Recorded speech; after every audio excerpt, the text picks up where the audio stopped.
Giver Church. Let's all stand up. Ayan, isang linggo na naman po ang lumipas. Ano po, Sunday na naman. Ayan, napakabilis po ng panahon, no? Magpapasko na naman. Sino po dito yung excited na magmano sa ninong-ninang nila? Or kayo po yung mamanuhan? Ayan. So, excited na po ba kayo magpuri sa ating Panginoon sa umagang ito? Parang mahina. Excited na po ba kayo magpuri sa ating Panginoon? Amen!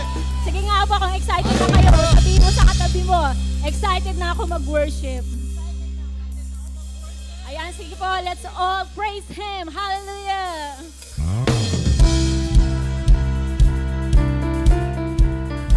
Come on, let's clap our hands.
Sige po, palakpakan po natin ating Panginoon. Pinakamalakas na palakpak po para sa Kanya. Hallelujah! Hallelujah, Jesus. Oh, hallelujah. Oh, shiraba, daraba, sika, daraba, baba. Church, pumunta ka sa lugar na ito para makinig ng salita ng Diyos. Pero pumunta ka din sa lugar na ito para purihin ng Diyos. And why not today, at this very moment, ba't di mo ibigay yung buong puso mo sa Diyos? Sumamba ka sa Kanya. Purihin mo siya ng iyong buong puso. I pray right now, Lord, you touch every heart, Lord God, na nandirito sa lugar na ito, Panginoon. Holy Spirit, we need you. Oh, Holy Spirit, reign in this place. Hallelujah, Jesus. Oh, angels of the Lord, be in this place. Sing with us.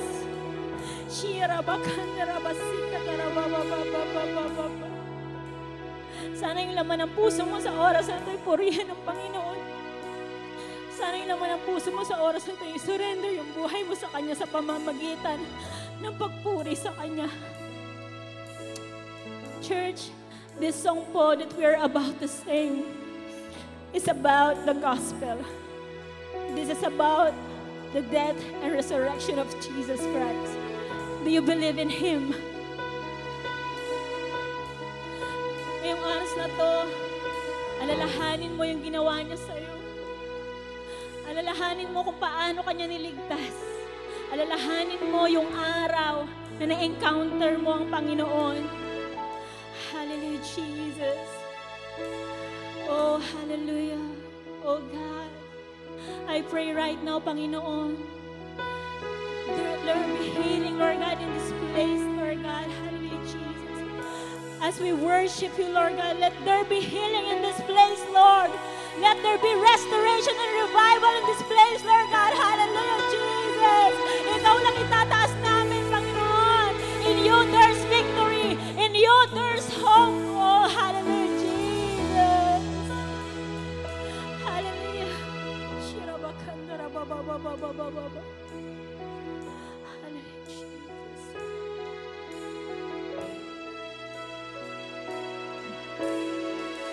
There was a moment when lights went out. There I claimed its victory. Namnamin ko yung kanta. King of love had given out His life. The darkest day in history. Her wonder was to see it. Every curse is blood too. One final breath and it was finished. But not the air we could have known. For the earth began to shake. The veil was sacrifices made. The heavens roll. Let's all sing. Go ahead, Jesus.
worship Him.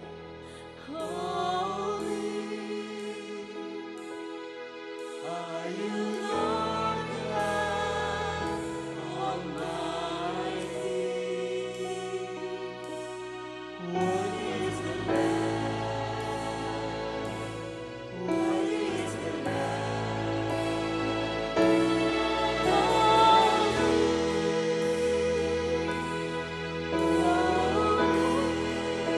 Raise your hands and worship Him. Lord God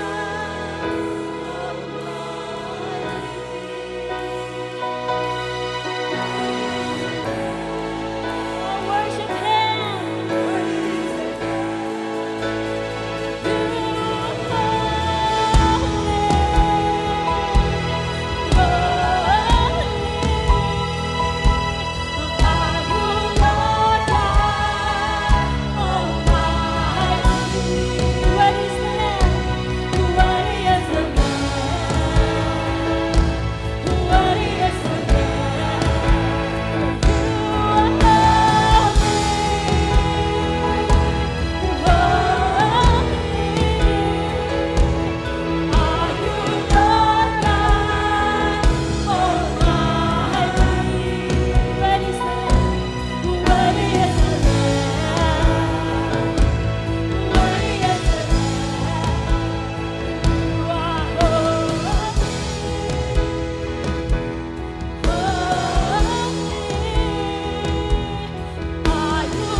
naranasan ka namin, Panginoon, sa oras na to, Lord. Sinamahan mo kami, Panginoon, at binaba mo ang presensya mo, Panginoon, sa oras na to, Panginoon. Lord, maraming salamat, Lord. Binabalik namin sa iyo lahat ng papurit pa sa salamat sa tanging pangalan ni Jesus.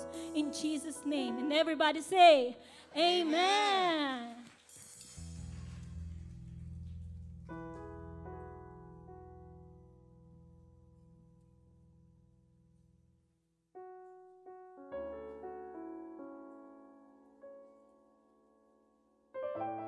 Good morning, Life Giver fam. I am Winnie Garland. Hindi na pala ako padawan. Garland? And I am Rean Gerlan. And it's Giving giving time. So ayon po sa Ecclesiastes, for everything, there is a season. A time for every activity under heaven. A time to plant and a time to harvest. And God has made everything beautiful for its own time. Yes, we believe po no, na walang sayang once na nagtanim ka po sa matabang lupa.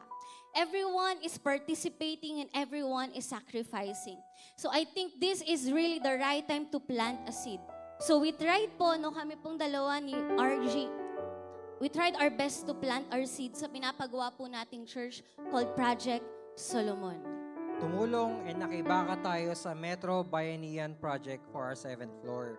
So, with great faith, we decided to pledge 10,000 pesos po and sacrifice for this cause. Take note, leap of faith po ito. Kasi this time, at that time, hindi po stable ang work ko and I'm just a freelance graphic designer. So kapag may project lang po, doon lang po ako sumasahod. Pero para kay Lord, I will sacrifice. Amen. Indeed, we will sacrifice. We think of many ways po para tulungan, okay, ang ating church to raise funds. Nag-come up kami to what? To raise Life for Kids Showtime, a fundraising events po. And with your support, no, we are able, amen, to raise 25,000, okay, for the construction of our kids' room. Ayan po, for our Project Solomon. Praise God for that event. We plant and plant seed. Continue lang sa tithes and offerings, sa pledges, and sa bayanihan. But wait, there's more. Last September 30, 2023, we decided to enter a new season. We got married, and everyone is rejoicing. Woo! Praise God. Ang sarap pala dumaan sa process, and God honors it. Nakakabless po, no? Dahil we just continue to plant a seed lang. Tanim lang ng tanim. And nagulat na kami, it's our time na pala to harvest. No, God blesses us a beautiful wedding. The first wedding po here at Project Solomon. Praise God for that. No, nakakabless po. Bakit? God uses people to bless our wedding. Lahat ng suppliers, napaka-generous. Umaapo po yung sponsors, kaliwat kanan. Even our honeymoon up until dun sa small details, bouquet. Grabe, sponsored po. Grabe ka naman, Lord. Banda dito naman. So, yung mga banda dito naman. And another thing, no? So, God blessed me with a full-time job after job hunting for 3 months. So, to be honest po, no? Hindi lang po ako basta binigyan ni Lord ng full-time job, pero a well-compensated one para makatulong sa wedding expenses namin. Tapos, hindi lang yun. Sinagot din ni Lord yung mga prayers ko, mga simple pangarap ko na, alam mo yun, nakalimutan ko na or na-set aside ko na. So, grabe, He is really a faithful God. No? So, biniyaan po niya ako ng brand new laptop na magagamit ko sa work, a tablet for drawing and pang-edit, and also, a monitor na doble pa po sa price ng pangarap ko. Grabe si Lord. He doubled everything sa mga pinagdasal ko noon. Lahat po ito dahil sa simpleng pagsakripisyo at pagmamahal sa Kanya through giving. Amen. Di pa po tapos si Lord, no? Dahil ginulat niya rin kami for blessing us our new, humble, beautiful home. Amen. Praise God for that. Nung na-receive po namin, okay, yung blessing from the wedding, sabi namin, by faith, sige, let's go. No, nakaka-bless po dahil may pang-down kami, 2 months deposit and 1 month advance. So grabe po talagang bless po kami ni Lord to start our new life together. And God blesses us. No, hindi pa po tapos dahil a family business po, no, weekly, nagulat kami, after po ng wedding, bakit ganun sunod-sunod yung order po sa amin? Talagang umaapaw. Ganun po si Lord, no, mag-bless. And sino pong mag-aakala na posible po lahat ng ito? Sino ba naman? Ako po, full-time worker po ako ng ating simbahan. No, wala po akong trabaho, pero yun po yung aking work. And I think, no, this is just the start of our harvest season. Amen. No, and excited po kami na ma-witness pa yung pagpapala ni Lord, okay, sa aming married life. Indeed. So, nakakamaze si Lord, di ba? Kaya ngayon, we want to challenge everyone. Plant a seed. So, magtanim ka ngayon. Who knows? We will reap a harvest that you cannot imagine. Amen. We want to challenge everyone po ngayon na bumunot na alam mong may kurot at may sakit sa'yo sa puso mo. And right now, we will plant a seed. Sabi mga, we will plant a seed.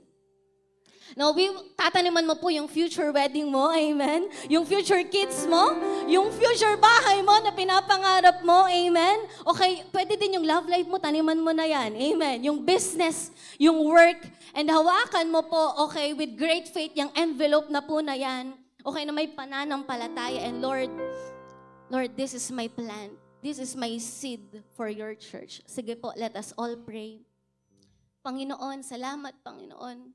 Sa araw na ito, we believe, our God, with great faith, Lord, na maging pleasing aroma po, ito pong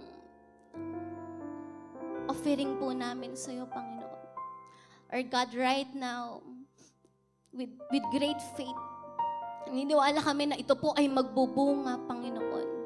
Our God, with great faith, naniniwala po kami na soon, Lord God, darating yung time, Lord God, ng aming harvest season, Lord God. And right now, magtatanim lang po muna kami. We'll just plant and plant for your kingdom, Panginoon, to build in Jesus' name. Lord, pagpalain mo ang kamay ng mga nagbigay ngayon, Panginoon, and sa mga magbibigay pa, Lord, bless them more, Panginoon. Na, Lord, makapagbigay sila freely, Lord God, with their heart, Lord God, cheerful heart, Panginoon. Lord, bless mo po sila, pagpalain ang kanilang mga kamay sa pangalan ni Jesus. In Jesus' name, amen. So, Life Giver Church, let us all give with a cheerful heart.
Thank you very much, worship team. Palakpakan naman po natin ang ating worship team na linggo-linggo nagpa-practice, minimum of ilang hours? 5, 6? Di ba? Grabe. Praise God for our worship team. Thank you very much. Good morning, Life Giver family. So nakita, sabi ko kanina doon sa ating SM, sabi ko, baka pwedeng humingi ng water. Sabi ko, kasi masakit yung lalamunan ko. Binigyan ako ng water. Tapos binigyan ako ng tissue. Alam na this. Okay, good morning again. Magandang umaga po, Life Giver family. And it's really good to be back. No, sa first time ko po magpipreach sa dito po sa Solomon's Hall. And I'm very much excited sa gagawin ng ating Panginoon. Excited ba? Ang Life Giver family? Ready na ba? Alam mo, nakita ko 43 days to go, Pasko na. Kinakabahan ako. 43 days to go, Pasko na. Kaya tatayo po tayong lahat kasi magkikita-kita na naman ang mga may inaanak dito. Yung mga ninong at ninang, batiin mo na. Batiin mo na kasi balita ko, November daw ang labasan ng 13th month. Labasan ng bonus ang November. So batiin mo na with all your might. Todo mo ang pagbate, magmano ka, yumakap ka, mag-Merry Christmas ka. Merry Christmas din. So hindi lang good morning but also Merry Christmas, Life Giver family. Alam nyo po, ngayong umaga, wag muna kayo po, ngayong umaga ako po ay naniniwala na merong gigisingin, na merong mabubuhay, na merong bubuksan ng mata, na merong babaguhin ng ating Panginoon ngayong umaga. And so join me in this prayer. Father, we thank you for this great morning that you have given us, Lord God, for the very good worship, Lord God, for our presence, Lord God. I thank you and I praise you, Lord God. Lord, this morning, Lord, all we ask is for you to overwhelm us. Lord, similar to the prayer of Sister Sheila earlier, Lord, that you're gonna overwhelm us ngayon. Lord, kami po ay makakarinig, kami po ay makakaramdam, kami po ay makakakita ng mga bagay ng salita mo that will overwhelm us, that will surprise us, that will amaze us. I thank you, Lord God, for this day. Ihanda ang aming puso, ang aming isip for that overwhelming thing, for that amazing thing, Father, in the mighty name of Jesus. Amen and amen. Palakpakan po natin ang ating Panginoon at makakaupo na po tayong lahat. Grabe kung mahahawakan nyo lang po yung kamay ko, no? Parang zero. Tapos kung titingnan nyo yung kuko ko sa paa, itim na, sa lamig at sa kaba. Alam nyo po, sa mga school ngayon, usong-uso ang mga group chat ng mga parents. Yung mga may estudyante pa po, kayo po ba ay belong sa isang group chat ng mga anak ninyo? Di ba? Uso na ngayon yan eh. So doon, ang ganda ng group chat ng parents kasi doon kayo nagko-communicate. Pag may nakalimutan kang homework, may isang nanay na magpapaalala sa'yo. Maganda kung namamanage ng maayos ang group chat. Kaya lang, kapag hindi na-manage ng maayos, delikado. No, madami magkakagulo-gulo ang mga parents, magkakagulo-gulo ang mga teacher. And then recently, sa school po ni Dara, may ganon. So recently, meron silang homework, may activity sila sa school. Ang topic nila is about money. So ang sabi ng teacher, sige ganito, every day for 3 days, magdadala sila ng pera, magdadala sila ng alkansya, huhulugan nila yung alkansya every day. So, eto na, unang araw, dala-dala si Dara alkansya. Dahil tipid-tipiran yung nanay, isang 5 piso lang binigay ko. Sabi ko, anak, yan, okay na yan. 5. Pag-uwi, nung gabi, matutulog na kami, biglang tumunog po yung phone ko. Mayroong nag-message dun sa group chat ng parents. Sabi, sino ang nanay ni Dara? Sabi ko, syempre ako minsan, alam nyo na, minsan bida-bida ako. Sabi ko, akala ko may ginawang maganda yung anak ko or something. Sabi ko, ako yung nanay ni Dara. Sabi niya, hindi kasi mami ganito. Pwede bang pakicheck yung alkansya ni Dara? Kasi nawawala yung 20 pesos ni ganito. So hindi ko babanggitin, baka mapanood niya. Sabi niya, nawawala yung 20 peso bill ni ganito. Ang sabi ng anak ko, nilagay sa coin bank ni Dara. So ako, si Dara patulog na nun. Sabi ko, anak, sabi ko, kinuha mo ba yung pera ni ganito, yung 20 pesos? Sabi ng anak ko, no. Sabi niya, English, I didn't take anything from them, sabi ng anak ko. So nung time na yon, ako, I know in my heart na wala. Kasi wala ring history yung anak ko ng pangungupit or pagnanakaw. So, confident ako na wala. Kaya lang minsan napaparaning ang mga nanay, di ba? So, tumakbo ko pababa, kinalkal ko pa rin yung bag niya. So, tinignan ko doon sa alkansya, ang laman lang, yung 5 piso na binigay ko nung umaga. So, dahil doon, tinext ko yung nanay, nag-message ako doon sa group chat, sabi ko, ay wala po. Tapos pinicturean ko pa yung alkansya. Sabi ko, tingnan niyo po, eto lang ang laman ng alkansya.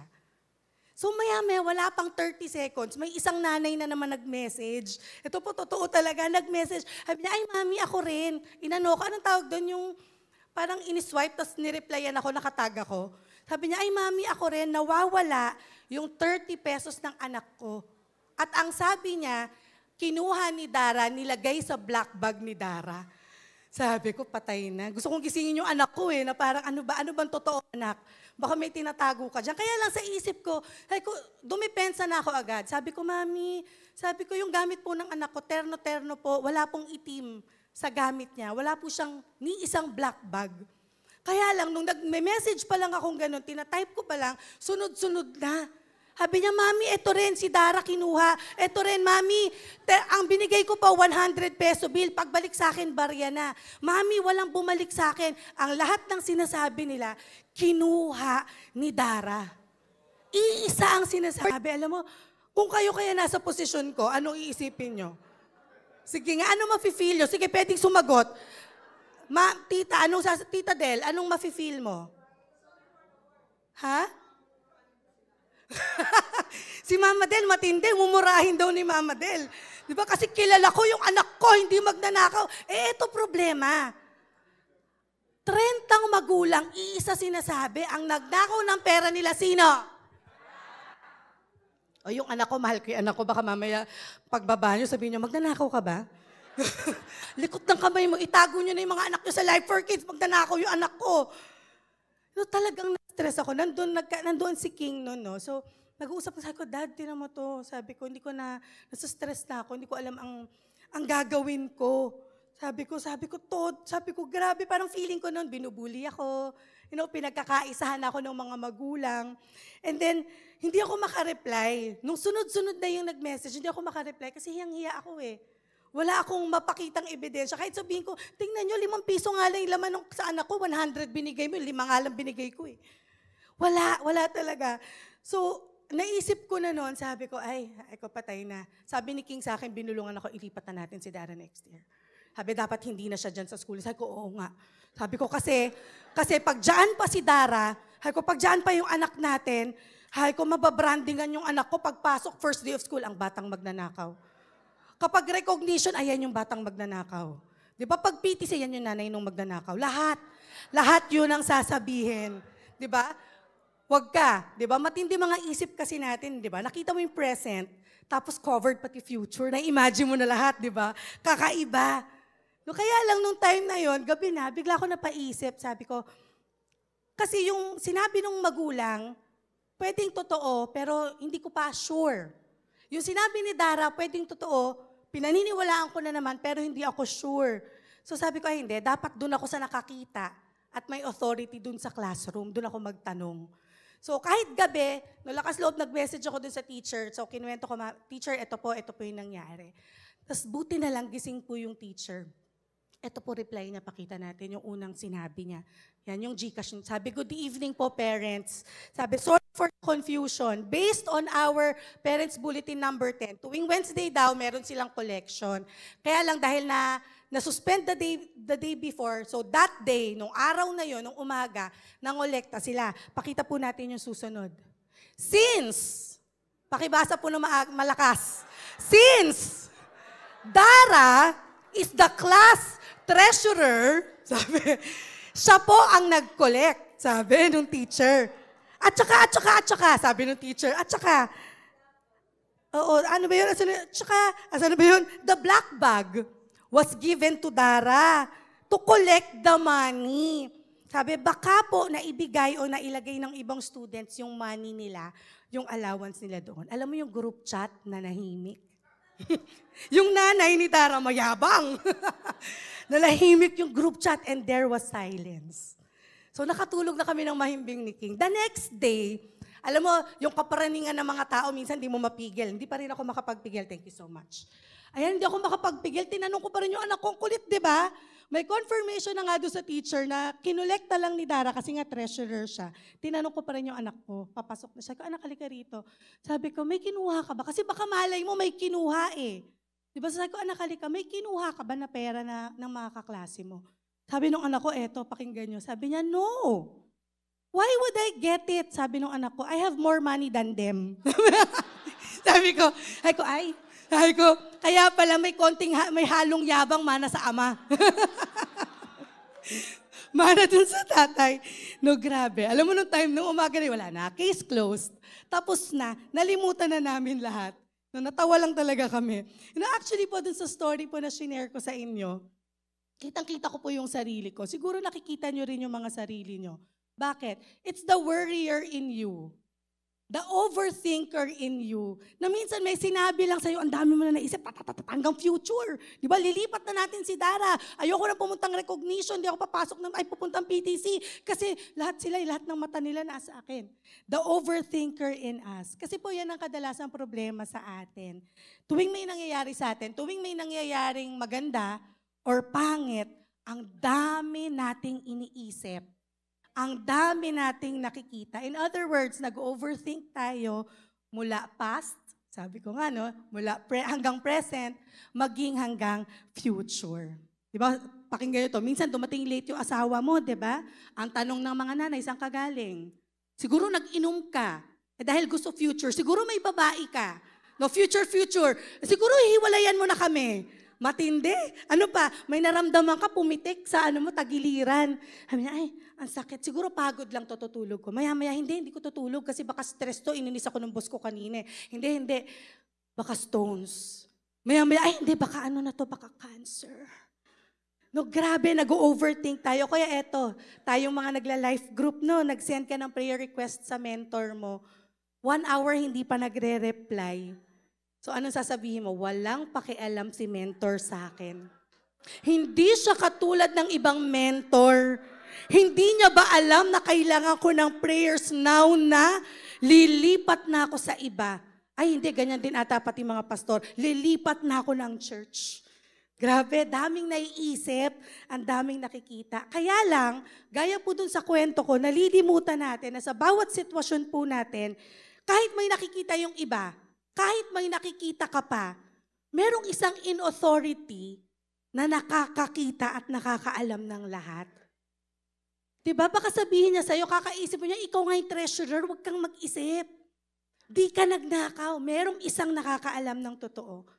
Kaya the title of my preaching this morning, and it is also my challenge for you, makita mo kaya? Pakitanong nga sa katabi mo, makita mo kaya? Ngayong umaga po, tataas mo ang kamay mo. Kung legit ha, walang nagpapanggap. Kung legit na walang laman ng bank account mo. O yung wala ka talagang bank account. No, taas mo ang kamay mo. Legit ha, walang magpapanggap. Okay, next. Kung legit na may utang ka, wala rin magpapanggap. Walang magpapanggap ha. Ayoko ng ang mga nagpapanggap, kakainin ng lupa. Okay, ito, legit, tapos tested talaga ha. May test result na talagang meron pong sakit. Existing talaga na may sakit. Legitimate. Tapos ito po, legit at proven na inabuso, maraming problema, maraming pagsubok na pinagdadaanan ngayon. Taas mo kamay mo. You know, this morning, lahat ng nagtaas ng kamay na yan, lahat po tayong lahat, the Lord is going to show us the solution. The Lord is going to show us the solution. And if you want that solution, again, this is my challenge, MMK, makita mo kaya yung solusyon bago ka lumabas. MMK ulit, makita mo kaya yung sagot bago ka lumabas mamayang 3 p.m. dito po. No, kasi nag-print po ako 38 pages. Makita mo kaya yung way out sa problema mo, yung answer. Pakisabi sa katabi mo, makita mo kaya. So let me share with you a Bible character na ito po parang tinanong ko sa inyo, ito legitimate. Totoo talaga, walang halong pagpapanggap, walang false humility. Totoo po talaga na meron siyang malaking problema, na meron talaga siyang pinagdadaanan. Open your Bibles to Genesis chapter 16. Buo po, chapter 16. Sabi doon, 16, sabi, now Sarai, Abram's wife, had borne him no children, walang anak, but she had an Egyptian slave named Hagar. So she said to Abram, the Lord has kept me from having children. Go, sleep with my slave, perhaps I can build my family through her. So si Abram daw po ay nag-agree. So after Abram had been living in Canaan for 10 years, Sarai, his wife, took her Egyptian slave Hagar and gave her to her husband to be his wife. He slept with Hagar and she conceived. Noong nalaman ni Hagar na siya ay buntis, no, minsan mayabang tayo no? Siya na yung tumataas ang kilay kay Sarai kasi may laman na to, ako na ang magiging asawa. Nung gumagano na si Hagar, sabi ni Sarai kay Abram, you are responsible for the wrong I am suffering. I put my slave into your arms, and now that she knows that she is pregnant, she despises me. May the Lord judge between you and me. Verse 6, allow me to read lang po muna. Later, didig po natin to. Your slave is in your hands, Abram said. Do with her whatever you think is best. Then Sarai mistreated Hagar, so she fled from her. Verse 7, the angel of the Lord found Hagar near a spring in the desert. It was the spring that is beside the road to shore. And he said, Hagar, slave of Sarai, where have you come from? Where are you going? Sabi ni Hagar, I am running away from my mistress Sarai. Then the angel of the Lord told her, bumalik ka, go back to your mistress and submit to her. And the angel added, I will increase your descendants so much that they will be too numerous to count. And then nilatag na yung pangako para kay Hagar. Sa kwento pong ito, marami kayong kilalang karakter. Una, kilala nyo si Abram, tama po ba? Hindi pa po siya Abraham Naging Abraham lang siya nung lumabas si Isaac. So eto, Abram lang siya. Kilala natin si Abram, of course, father of many nations, mayaman, pinaalis doon sa isang lugar nung lumipat kasi may pangako ang Panginoon. Nasa Hebrews 11, Hall of Faith. Kitang-kita po si Abraham, very significant, very important. Hindi pwedeng mabura sa Bible si Abraham. Tama po ba? Another character is Sarai. Si Sarai din po, again, hindi pa siya Sarah, Sarai pa, listed din po siya sa Hall of Faith in Hebrews 11. Tapos she was the first lady of faith. Ganda ng testimony, ang ganda ng miracle sa buhay niya. Si Sarai din po, very significant, very important. Kaya lang, meron dun sa binasa ko, merong isang karakter na invisible. Di ba, hindi naman natin dinidiscuss to eh. Hindi natin dinidiscuss siya. Laging si Abraham, pangako kay Abraham. Si Sarai, matanda, nagbuntis. Pero etong babaeng to, invisible. Halos hindi nga siya madaanan sa mga preaching. Pero this morning, papansinin natin siya. Okay lang po ba? Papansinin natin siya. Life Giver Family, nakita mo ba siya? Sino po itong pag-uusapan natin ngayong umaga? Siya po ay si Hagar. Hagar. Hindi po katulad siya ni Abraham tsaka ni Sarah na sikat. Hindi po siya tulad ni Abraham tsaka ni Sarah na nasa Hall of Faith, na ang yaman, very valuable. Siya po, she was living in invisibility. Talagang kung pwede lang, wag na siyang pansinin, wag na siyang ipakita, wag na siyang ipakilala. The word Hagar, the name Hagar means forsaken. Sakit, di ba? Pangalan mo forsaken, meaning pinabayaan. The name Hagar means to be dragged off. Kalad ka rin si Hagar. Saan mo siya gusto ko dalhin? Pwede. To be dragged off. Kalad ka rin po si Hagar. The name Hagar also means pressed into service. Pwede mong pagawa sa kanya kahit anong gusto mo, basta ikaw yung master niya. Yan po ang pangalang Hagar. Hagar. No, ang social Hagar. No, makita mo kaya, Life Giver Family, makita mo kaya yung nakita ni Hagar sa panahon niya, doon sa sitwasyon niya. Ano ba nakita po ni Hagar? First po, nakita ni Hagar yung kanyang pagkatao. Very evident po yung pagkatao ni Hagar. In verse 2, in verse 5, in verse 6, hindi po tinatawag si Hagar by her name. Tinatawag siya, my slave, my maidservant, the Egyptian slave, the bond servant, the girl servant. Kitang-kita po ni Hagar yung status na siya ay isang alipin, na siya ay isang slave. And when we say slave, ang slave po ay bound. Ano bang Tagalog ng bound? Nakatali, hindi ko maisip basta bound, nakatali. So hindi siya makakaalis. Yan ang ibig sabihin ng isang slave. Ano pa? Ang slave is also obligated to serve. Obligado siyang magsilbi, eto matindi, without being paid. Slave siya eh. Wala siyang kalayaan. Bakit? Kasi sila ay pagmamay-ari. Huwag niyo po sabihin, ay, masama yan, mali yan. Hindi po.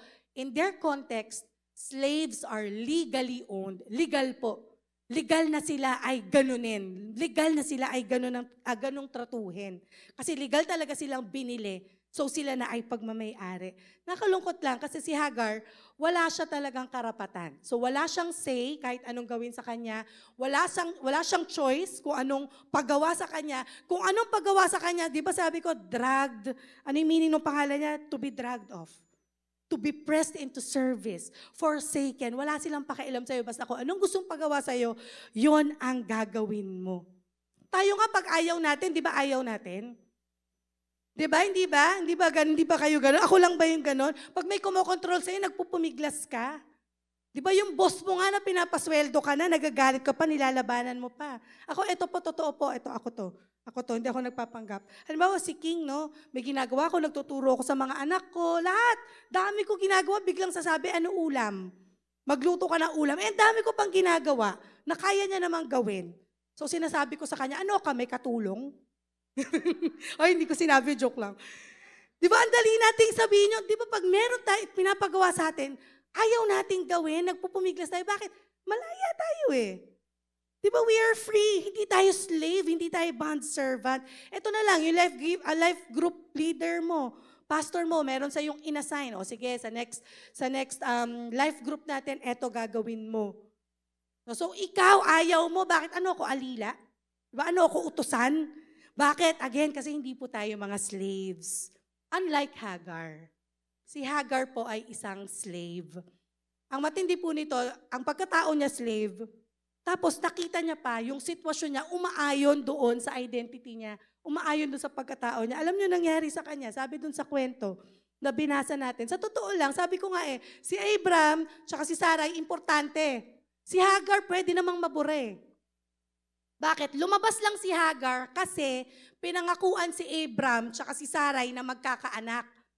Lumabas lang si Hagar kasi 10 taon na nag-aantay si Abraham tsaka si Sarai, wala pa yung anak na pinangako. So naisip ni Sarai, ay, palabasin natin si Hagar, pasalihin natin sa kwento natin. Di ba bigla niyang naisip na, ay, the Lord has kept me, sabi niya kay Abraham, the Lord has kept me from having children.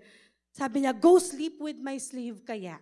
Perhaps I can build my family through her.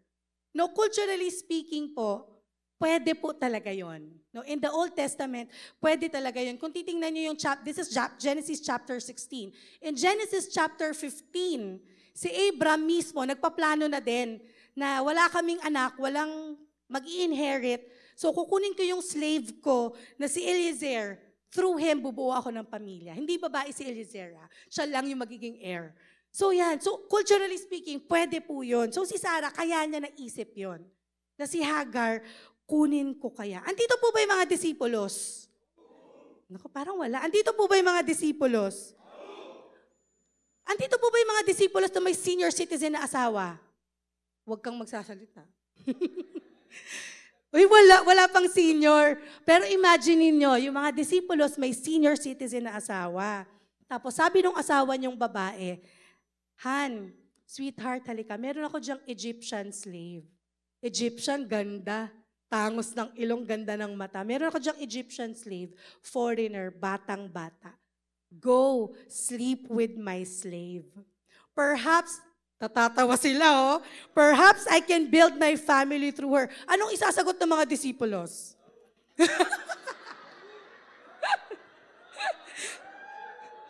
Pakipalabas nga yung asawa ko, napapahiya ako. ano isasagot nyo? Halimbawa, sa totoo lang, kung hindi kayo Kristiyano,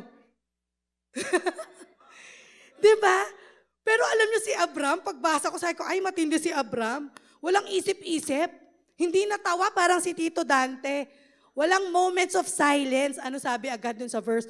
Abraham agreed to what Sarai said. Umoo agad. Walang patumpik-tumpik. Tunay na lalaki.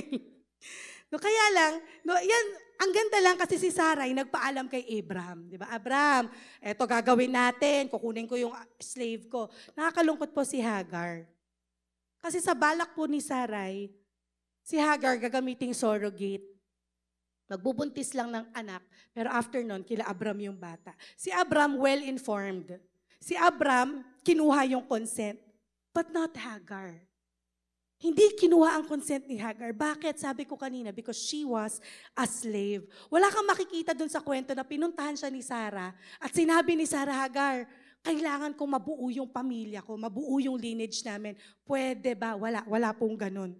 Basta ang ginawa po ni Sarah, sabi dun sa verse, makikita po natin, pumunta si Sarah kay Hagar, she took Hagar, ang bilis, kinuha. Hagar was taken. Hagar was given to the old man as his wife.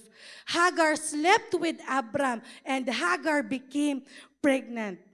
Alam niyo po, siguro kung ngayon yan mangyayari, isa lang ang isisigaw mo, that is sexual exploitation. That is sexual abuse.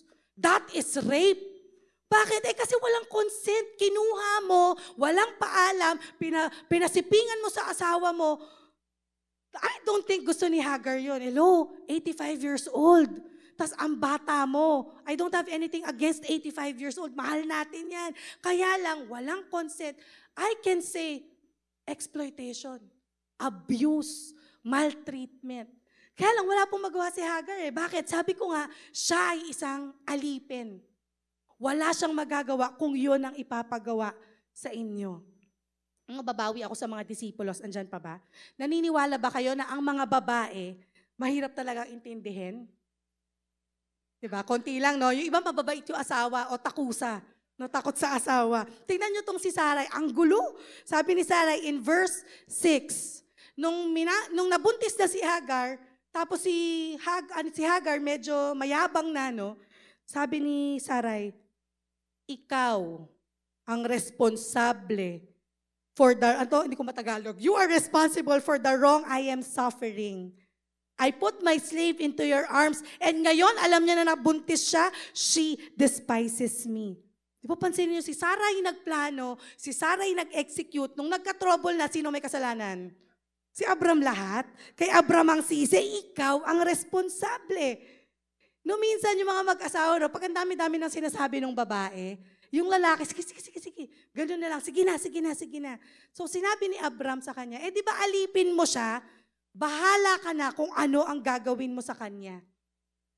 No, kung ikaw si Hagar, na-abuse ka na-exploit ka na, yung akala mo magiging wife ka na ni Abram kasi nga binigyan ka ng pagkakataon. Kasi in the verse, she was given to Abram to become his wife.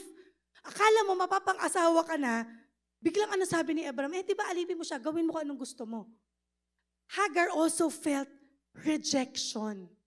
Matinding rejection po ang naranasan niya. At nung sinabi ni Abram yun, nabala ka, alam mo ginawa ni Sarah, minaltrato na niya si Hagar. Sunod-sunod na maltrato. Halos hindi na makatulog si Hagar sa pangmamaltrato ni Sarah. Alam niyo kung kayo po nandun sa posisyon ni Hagar, what will you do? Pagising mo, minamaltrato ka na, wala kang kakampi, alipin ka, buntis ka, kahit anong paggawa sa'yo, gagawin mo dapat, wala kang choice. What will you do? You know what Hagar did? The solution that she thought of is to flee. Tumakas, umalis. In verse 6, sabi doon, so she fled from her. Yung pangalan po ni Hagar, hindi lang po ibig sabihin forsaken, hindi lang po ibig sabihin slave, bound siya. Pero ang ibig sabihin din po ng Hagar is flight. Mahilig tumatakas. Bakit? Ako kung tatanungin niyo ako, legitimate yung pagtakas ni Hagar, bakit di niya nakaya eh? Grabe yung pang-aabuso, grabe yung rejection, grabe yung pamamaltrato. Kaya lang minsan tayo rin yan eh. Pag tayo minamaltrato, pag tayo inaabuso, pag tayo pinagsasalitaan ng masasakit na mga salita, pag meron kang sakit, pray ka ng pray, ayaw gumaling. Kapag meron kang kailangang bayaran, pray ka ng pray, walang pinadadala na provision. What do? We flee. Umaalis tayo, yoko na, gagawa na ako ng paraan. Yoko na, aalis na ako. Your solution ay tumakas, umiwas at umalis. Pero in the world, what you are experiencing is very valid. Wala ka talagang pere. In the world, what you are experiencing is really true. May sakit ka talaga, na-test ka, may sakit ka. So what should you do? Aalis ako, why? To save your sanity. Aalis ako, why? To save some for myself. That is valid. Wala po ko sinasabing masama yan. Kaya lang, dun sa kwentong yon, invisible si Hagar. Wala siyang magagawa.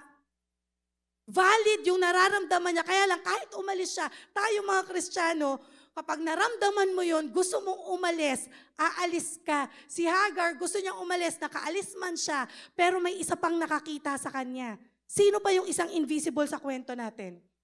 Si Abram, si Sarai, si Hagar, and then there's another person in the story. The angel of the Lord. Merong nakakita sa kanyang angel of the Lord. Sa mata ni Abram tsaka ni Sarai, si Hagar ay isang slave. Pero the angel of the Lord called her by her name. Hagar. Sabi ng angel of the Lord. Yung angel of the Lord dito, you will hear me later, calling him the Lord. Referring to the angel of the Lord, the Lord. Bakit? Yung angel of the Lord po dito, it is a Christophany. When we say Christophany, manifestation ni Jesus sa Old Testament. Bakit? In the Old Testament, si Jesus, merong na-meet na babae in the well, who was also an outcast.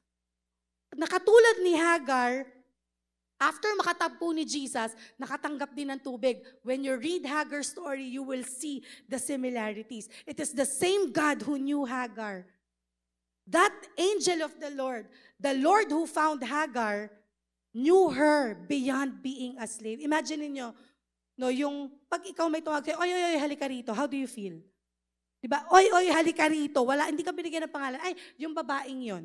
Yung matandang yon, sorry po yung babaeng yon, yung etong hukluban na to, sorry po. So ang sakit pag hindi ka napapangalanan, pero si Hagar pinangalanan ng Panginoon.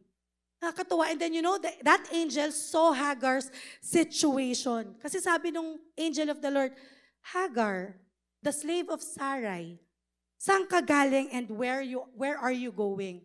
Sabi ni Hagar, I'm running away from my mistress Sarai. Actually, sinagot po ni Hagar yung first question na saan ka galing. Sabi niya, tumatakas nga ako eh. Pero hindi sinagot ni Hagar yung second question na saan ka papunta. Kasi hindi alam ni Hagar kung saan siya papunta talaga. Pag hurting ka, kapag grabe yung nararamdaman mo na pain in your heart, all you want to do is to leave that place, leave that congregation, leave that group chat. Bakit? Kasi you are hurting. Gusto mo na lang umalis, pero hindi mo alam kung saan ka pupunta. Si Hagar was also like that. You know when she fled? Nung tinanong siya ng angel of the Lord, saan ka pupunta? Saan ka galing? In-instructionan siya agad ng angel. Sabi ng angel, ganito gawin mo. And this is the craziest instruction that I've ever heard. Sabi ng angel, go back to your mistress. Balik ka doon sa mistress mo. Kung ikaw si Hagar, bakit ako babalik? Doon sa mistress ko, doon sa boss ko, doon sa master ko na minamaltrato ako, hindi ako babalik.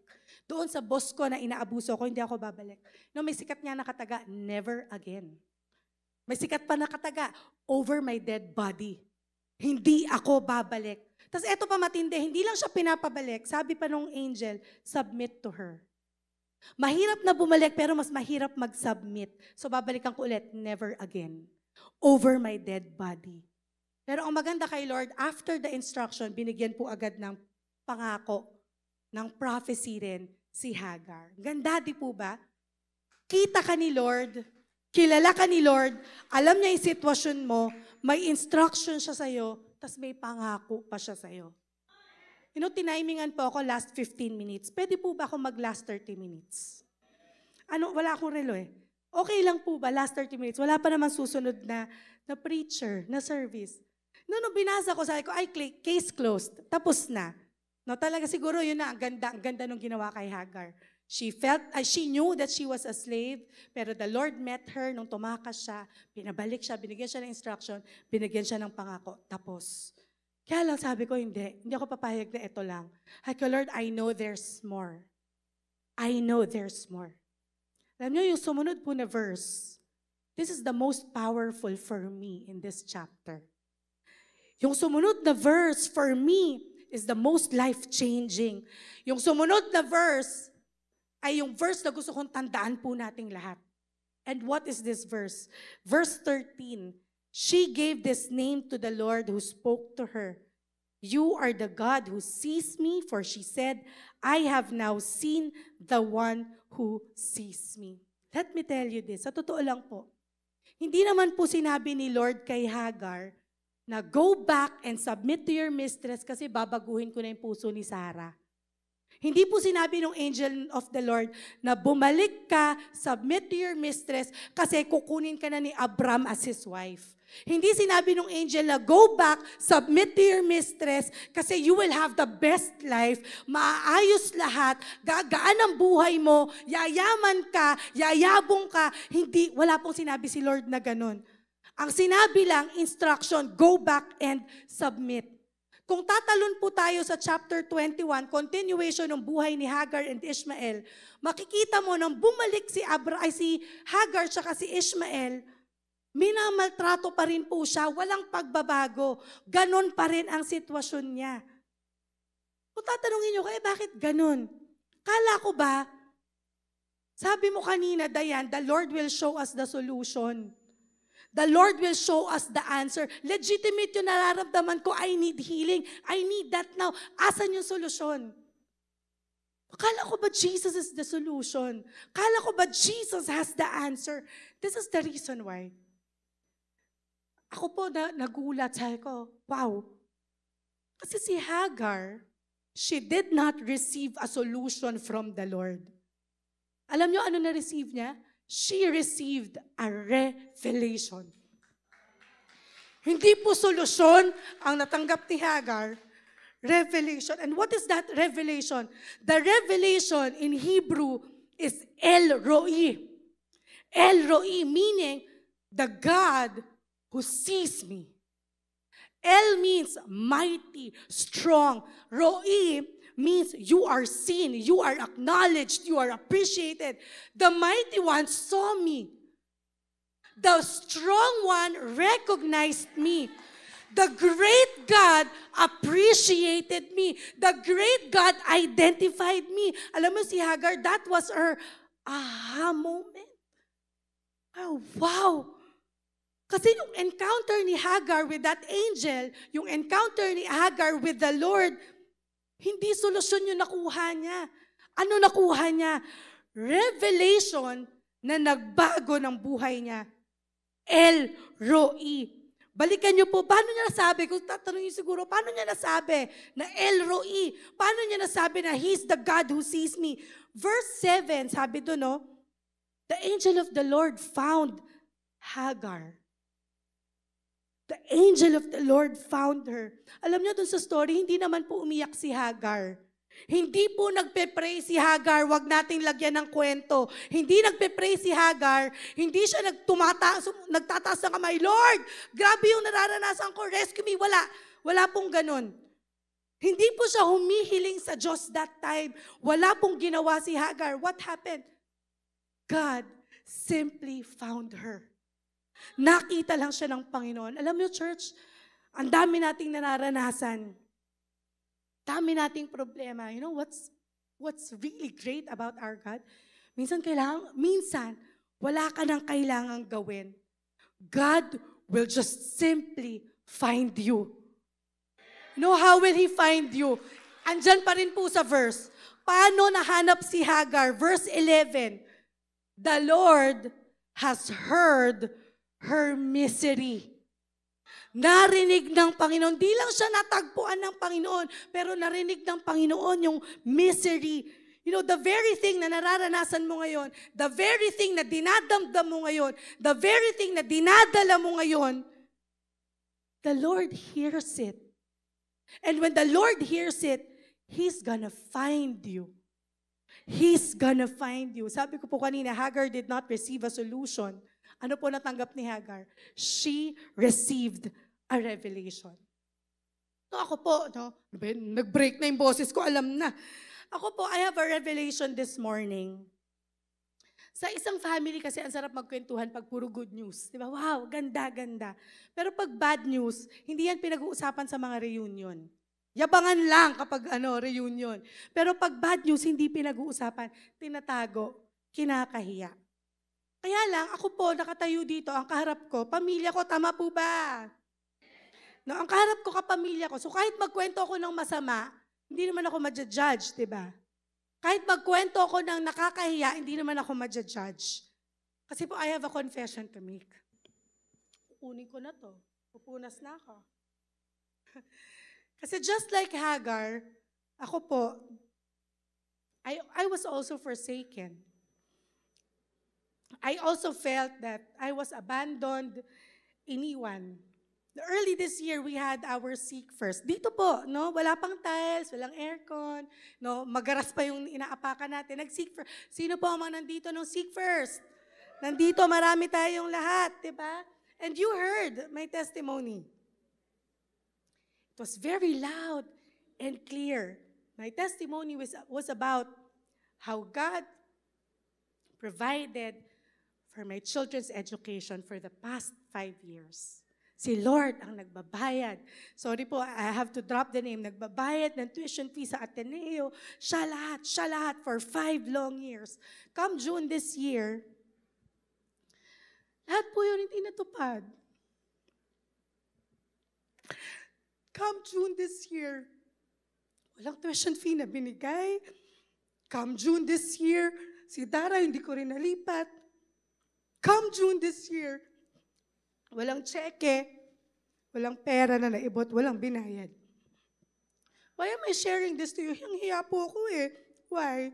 Hiya ako. Bakit? Kasi in-announce ko na eh, di ba? Tinestify ko na. Diba? Kasi, doon time na yon, papalakpakan tayo kasi grabe si Lord sa buhay ni Dayan tsaka ni King. Grabe. Ngayon you're gonna ask me, ba't gano'n hindi natuloy? Ba't gano'n parang inabando na? Ba't ganon? Parang forsaken. Alam niyo po, para akong binuhusan ng tubig. When I was preparing this for 3 long weeks, tagal, di ba?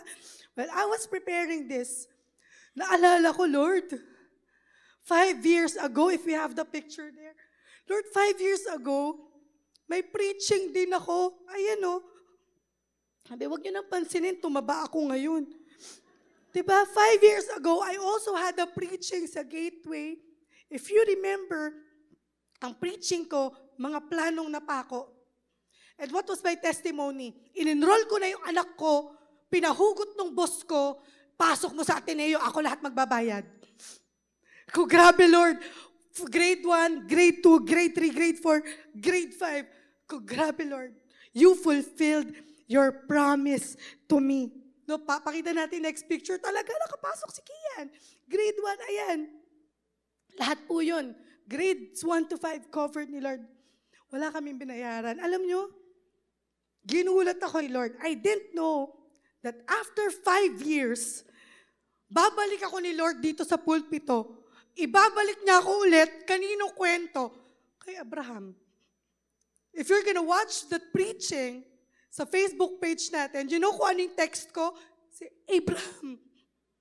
Si Abraham din. Sabi ko, Lord, si Abraham na naman. But this time, what did God made me see? God made me see yung invisible. God made me see Hagar. Why? Because I was so focused on the solution. On the tangible solution. Asan pambayad? Tangible. Asan scholarship? Tangible. Asan cheque? Tangible. Nasaan yung papel na naka-enroll siya? Tangible. Kailangan nahawakan yung solusyon. Ang problema sa atin, kailangan nahawakan, na-feel, nararamdaman, nakikita natin in the natural. I was so focused on the provision that I forgot to see the revelation. I forgot to see El Roi. I forgot to see the God who sees. No, na yung Diyos ko, hindi niya lang hawak yung tangible na solution. Ang hawak niya is the powerful revelation na kaya akong buhatin kahit hindi doon mag-aral yung anak ko, pero kaya akong buhatin hanggang matapos ang buhay ko, na maayos ang puso ko, na maayos ang isip ko, na maayos ang pagkatao ko. No, sometimes, ang dami po nating dinidesire. Kaya lang minsan, the Lord will not give you the provision eh. No, burahin natin na pag Kristiyano ka, laging may provision ng Panginoon. Kapag may mission, may provision. Hindi po laging totoo. Please, Life Giver Church, huwag natin bulagin ang sarili natin na laging may provision. Alam nyo yan. Tinanong ko kayo, sino yung walang bank account? Alam nyo yan. Sino yung may sakit talaga? Alam nyo yan. Legitimate, nararamdaman nyo. Ang testimony, hindi laging good news. Hindi laging tangible. Pero ang testimony, kahit walang tangible na blessing, kaya mong palutangin si Lord. Kaya mong magbigay gloria sa Panginoon. You know, masakit kasi I felt forgotten. I felt abandoned by the sponsor, by the Lord. Kasi kala ko, Lord, tuloy-tuloy na. Wala na yung tangible blessing, pero kaya ko ngayon. Nahihiyaman ako, pero kaya kong palutangin yung solution ng Panginoon. What is God's solution? That is His revelation. El Roi. God sees me. The mighty God sees me. Although my boss doesn't see me anymore, my God sees me. And that is more than enough. Alam niyo po, nung June, totoo, wala po talaga scholarship. Walang dumating.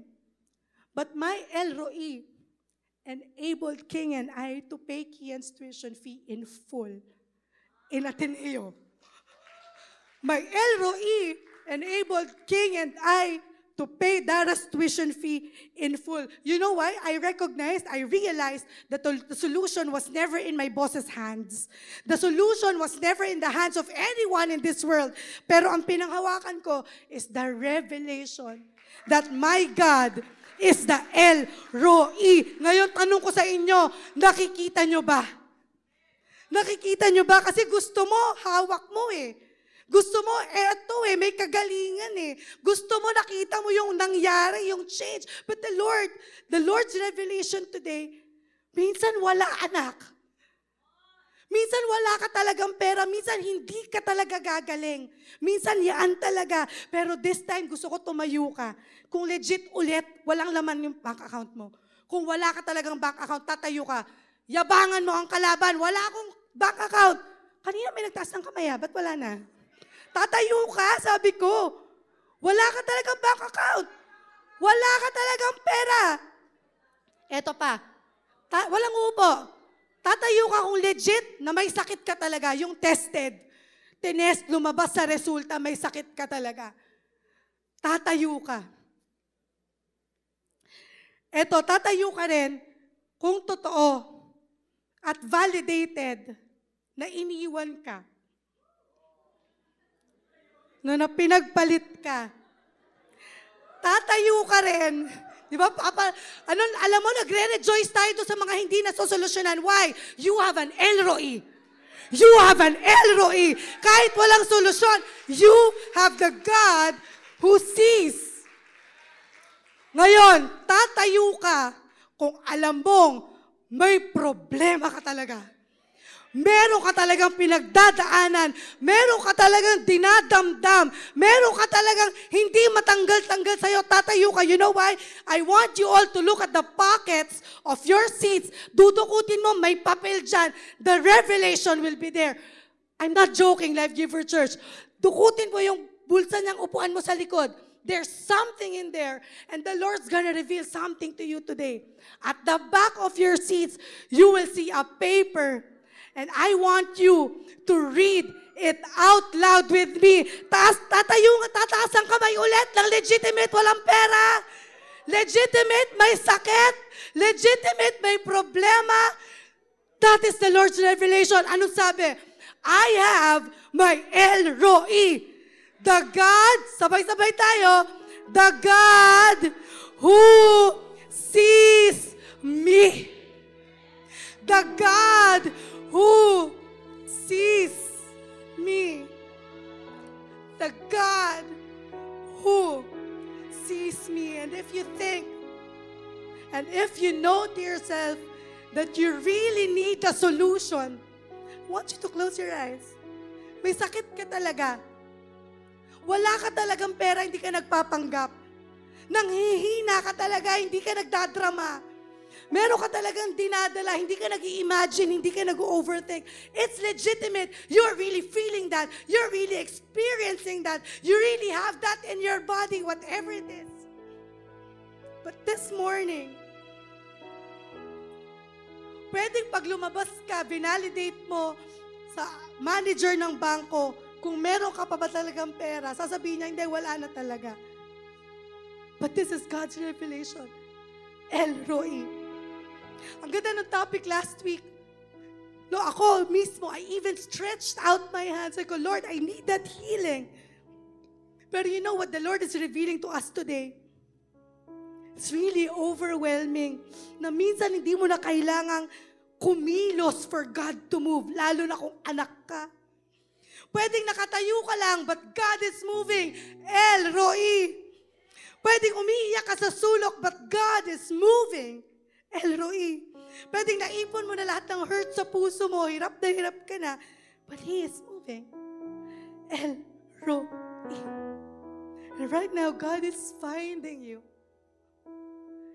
Pinapakinggan ni Lord, sino sa mga anak ko yung tumatangis?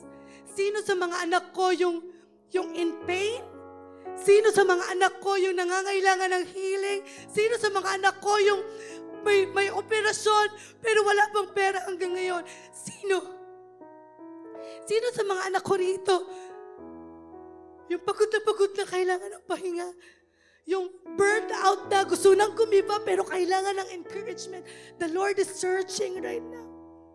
The Lord is telling you, I am your El Roi. To the single mothers who felt like they were abandoned. Yung mga widows who felt like they were forgotten. Alam niyo, yung mga lolo at lola na feeling nila alone.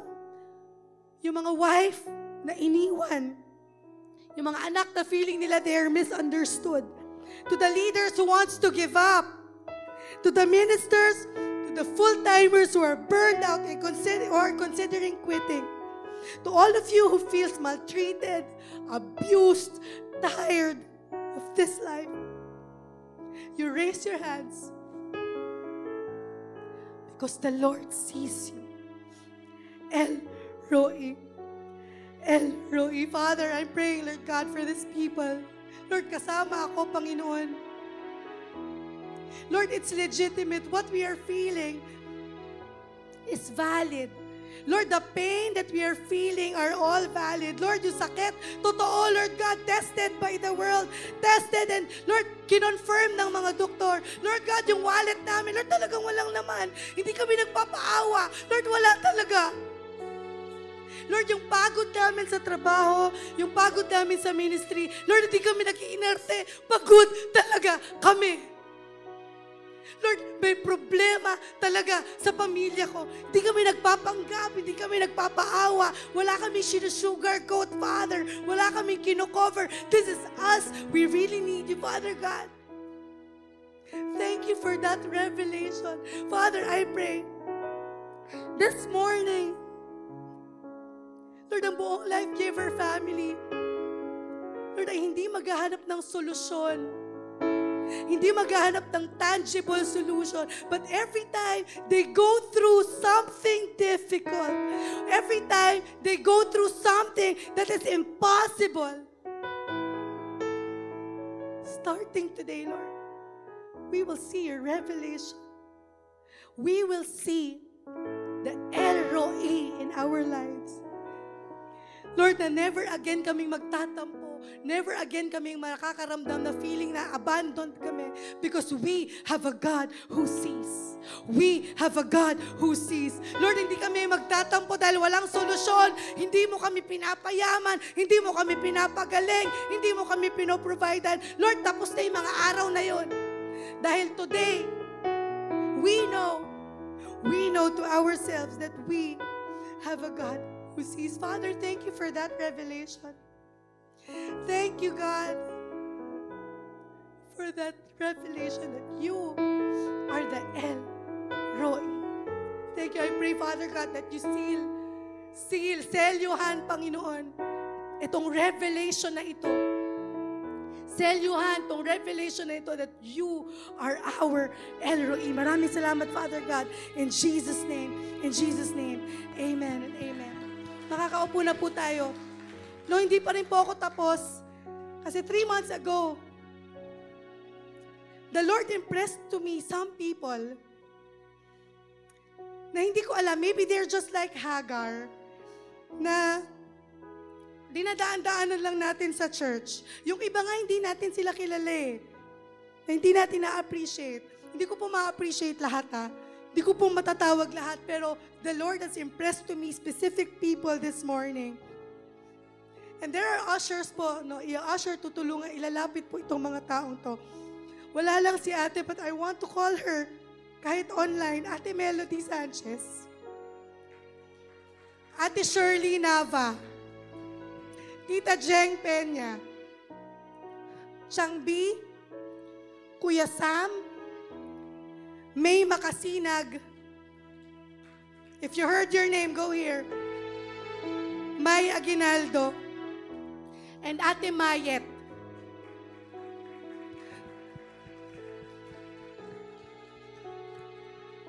Yan, ito po kayo. No, siguro wala yung iba. No? Kuya Sam, Changbi, Ate Mayet, May. Wala pa ba si May? No, I want you to face the audience. You know, kung paano po in-identify ni Lord si Hagar, I'm gonna identify these people to you. Tita Jeng, Ate Shirley, and Ate Melody, alam niyo po ba na sila yung pinakamatatagal sa simbahan natin? Alam niyo po ba na lahat ng movement ng church, nung nasa apartment pa, kailangan maglabas ng pera. Nasa apartment pa, kailangan maglabas, ganito, tumulong. Sila yung kasama. Pero kilala nyo ba sila? Nakikita nyo ba sila? Hindi, di ba? Nakalimutan na, pero today, we're gonna appreciate these people. One more. Kuya Sam and Changbi. Kuya Sam and Changbi, believe me, kala nyo, naglilinis, nagluluto lang? Hello? Pag may event, alam nyo, sinong huling-huling lumalabas ng church? It's them. May kailangang i-prepare, sino nagpupuyat? It's them. Ang ganda ng display, pag pack up, uwian na lahat. Sino nag-aayos, sinong huling nagsasara? It's them. Si May, isa sa pinakaayaw ko yung nagre-record. Believe it or not, si May, hindi ko nakakausap to, no? Pero I know, ilang beses na gusto mag-quit. Ayaw na. Ayaw na, papagod na ako eh. May trabaho ako. Hindi na nga ako nakapag-asawa. Sorry, Maya. Hindi na nga ako nakapag-asawa. Kakalista ng pangalan nyo. Kakalista ng attendance nyo. But she's still here. Serving the Lord. Si May. May, I love you. Malaki physically, pero malaki ang ginagawa for the Lord. Si May, hindi nyo nakikita. Alam nyo, lahat ng ganda na nakikita nyo sa online, hindi ko alam ang tawag eh. This all because of this lady. Kung lalabas to, ang yaman na nitong babaeng to. Pero she gave it all up for the Lord. You know these people, dinadaan-daanan nyo, pero this time, Life Giver Church, if Ate Melody was here, no, my heart goes for her. If she was here, no, Ate Melody, kung online ka, you should be here. You know, Life Giver Church, it's time for us to start appreciating people. No, lagi na lang gusto ko mahanap ako ni Lord. Gusto ko solusyonan ni Lord yung problema ko. Gusto ko makita ako ni Lord. El Roi eh. Pero this time, kilalanin nyo naman tong mga taong to. Let's appreciate them. You know, I'd like to invite all of you. You know, baka hindi nyo sila kilala. Ay, teka, may nakalimutan ako. Nasaan yung mama ni Marknell? Wala yung mama ni Marknell. You know, the Lord has been impressing her to me. You know why? Kilala natin siya bilang nanay ni Marknell. Kilala nyo ba siya? Si Ate Mayet. Kala nyo tagalinis siya sa church? Hindi. Nanay siya ni Marknell. You know why I also want to appreciate her? When you see her, appreciate her. You know why? Dahil yung nanay ni Marknell ay isa sa pinaka-faithful na tither ng simbahan. Grabe. Grabe. And you know, I want to invite all of you. We're going to create a culture of seeing. Hindi lang si Lord ang makakakita sa'yo. Hindi lang yung El Roi. Kailangan nararamdaman niya ng ating churchmate. I want you to see and go to these people, appreciate them, if you can hug them, if you can thank them, you know, go. And then if there are other people that you want to appreciate, I want you to go around, say thank you to them, tell them, I see you, I see what you did, I appreciate you. Life Giver family, let us all rise. Please, let's create that culture. And then Conso team, no, for all those who are new friends, meron po ba tayong new friends this morning?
Amen. You know, El Roi, the God who sees. No, I think the Lord is really smiling at all of you. Kasi this time, hindi lang siya ang nakakakita. Pero even you, no, Life Giver family, let's start to see. Let's start to see and appreciate the people, not only in our church, but also sa lahat ng pinupuntahan natin, maging sa pamilya, sa trabaho, kahit saan tayo magpunta. You know, I just want to call in our new friend. We have one new friend. No, Angelo Huntilda, invited by Tita Mercy Franco. Palakpakan naman natin, you know, asan si Kuya Angelo? Nasaan ka man? The Lord sees you. Ayun, nasa likod, nasa likod. Nasaan si Kuya Angelo? Nasaan ka man? The Lord sees you. And it's never an accident that you're here, Kuya. Kita ka ng Panginoon. Whatever it is that you are experiencing, He sees you. He sees you. Now, church, let us all rise up. Taas niya uli lahat ng kamay ng in need of provision, in need of healing, in need of peace, in need of deliverance. Legit. Legit kailangan mo. Remember, today, hindi ka naka-receive ng solution. Amen. You did not receive a solution today. What did you receive, Life Giver family? You received a revelation, and that revelation is El Roi. Number 6, 24 to 26. May the Lord bless all of us and keep all of us. May the Lord's face make His face shine on all of us and be gracious to all of us. May the Lord turn His face towards us and give us peace. Life Giver family, let's claim this. Lalabas tayong lahat ng pintuang yan na may hawak na revelation. And that is El Roi. And that is more than enough. Hallelujah. Amen. Praise be to God. Hallelujah. God bless you po. Tapos na po tayo.